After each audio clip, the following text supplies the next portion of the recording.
The December snow fell softly on Fifth Avenue, covering the city in white while holiday shoppers rushed past decorated storefronts.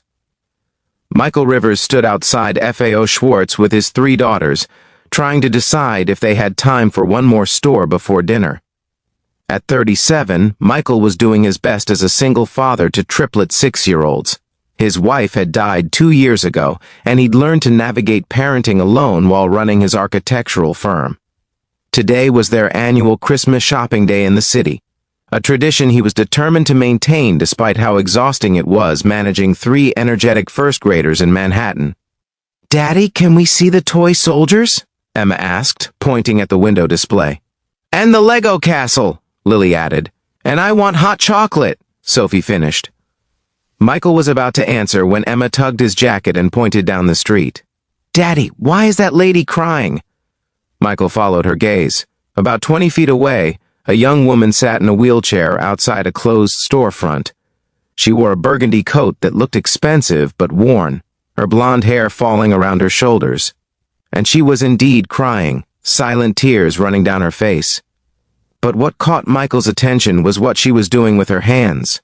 She was signing, rapid, desperate sign language that Michael recognized because his younger brother was deaf.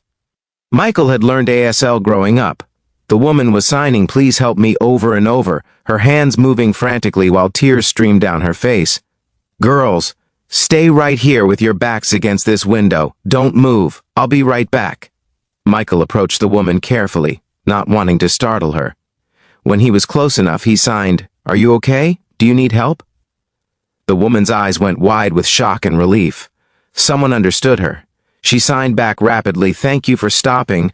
No one else can understand me. I'm deaf. My phone died. I've been stuck here for 2 hours.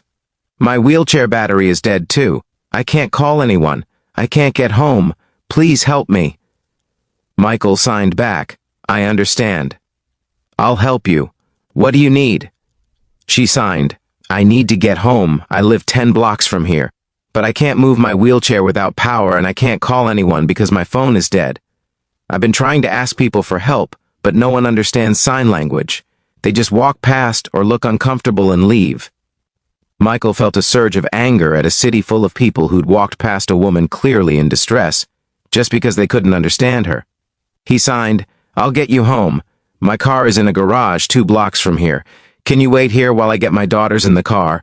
She signed back, "Yes. Thank you so much. I'm Elizabeth." "Michael," he signed back. Then he pointed to his daughters watching from the toy store. "I'll be right back with them and then we'll get the car." He returned to his girls, who were full of questions. "Daddy, what was that with your hands?" Sophie asked. "That's sign language. The lady is deaf, which means she can't hear. She communicates with her hands instead of words, and her wheelchair battery died so she can't get home. We're going to help her." "How do you know sign language?" Emma asked. "My brother, your Uncle David, is deaf. I learned when we were kids so we could talk to each other."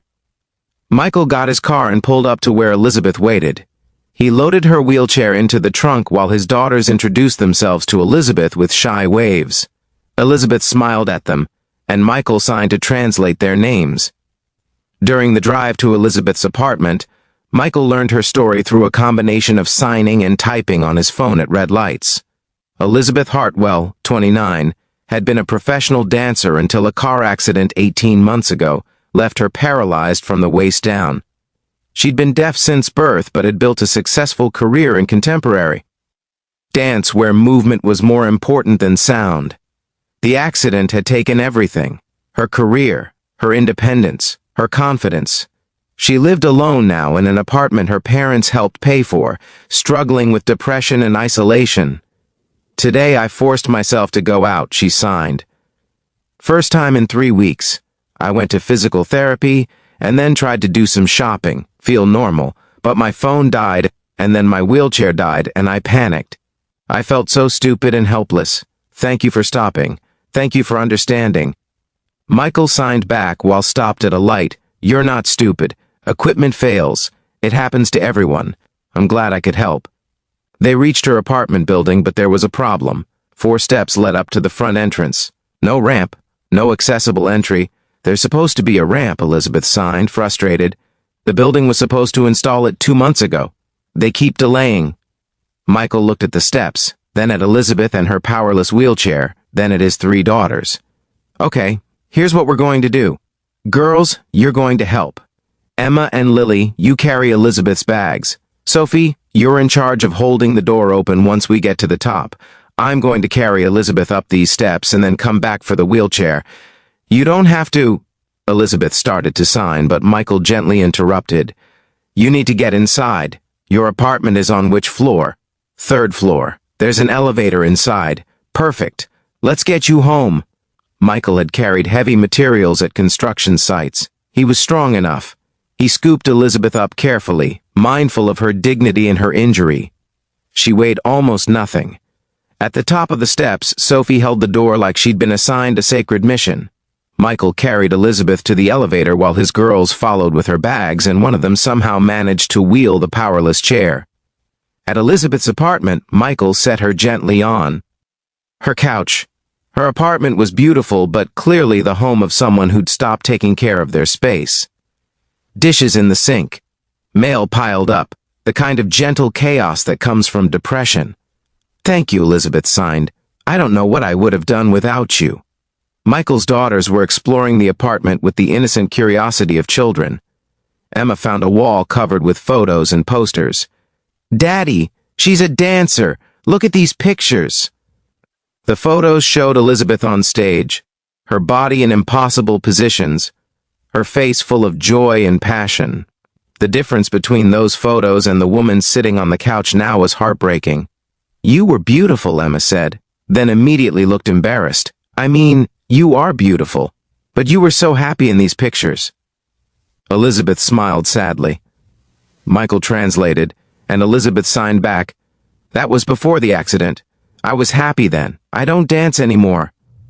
Why not? Sophie asked with the directness of 6-year-olds. You still have arms and hands. You could dance with those. Elizabeth looked at this little girl who'd just said something so simple and so profound. She signed to Michael. Tell her, that's a very good point. I never thought about it that way. The triplets, fascinated by sign language, asked Michael to teach them some signs. They spent the next hour learning basics while Michael ordered pizza for everyone, charged Elizabeth's phone and wheelchair, and learned more about her life. I've been isolated since the accident. Elizabeth signed to Michael while the girls played with some toys they'd found in her closet. My dance friends didn't know how to act around me anymore. My boyfriend left. He said he couldn't handle dating someone in a wheelchair. My parents try to help, but they live 3 hours away. I've been so alone. That's going to change, Michael signed back. Starting now. You're not alone anymore. Over the next weeks, Michael and his daughters became regular visitors to Elizabeth's apartment. The girls loved learning sign language, and Elizabeth loved teaching them. Michael helped Elizabeth find a physical therapist who specialized in adaptive dance. He connected her with a community of disabled performers. And slowly, Elizabeth started dancing again. Different than before, but no less beautiful. She choreographed pieces from her wheelchair, using her upper body and her chair as part of the performance. The first time she performed at a small showcase, Michael and his daughters were in the front row, signing applause because they'd learned that's how deaf audiences show appreciation. 6 months after that snowy December day, Elizabeth was offered a position teaching adaptive dance at Juilliard. She'd found her purpose again, teaching others who'd been told their disabilities meant the end of their artistic dreams. At her first official Juilliard class, Michael and the triplets attended. Watching Elizabeth work with her students, Michael saw the joy return to her face, the same joy from those photos on her wall. After class, Elizabeth signed to him, "Thank you for stopping that day. Thank you for not walking past like everyone else. You saved my life." Michael signed back, "You saved mine too."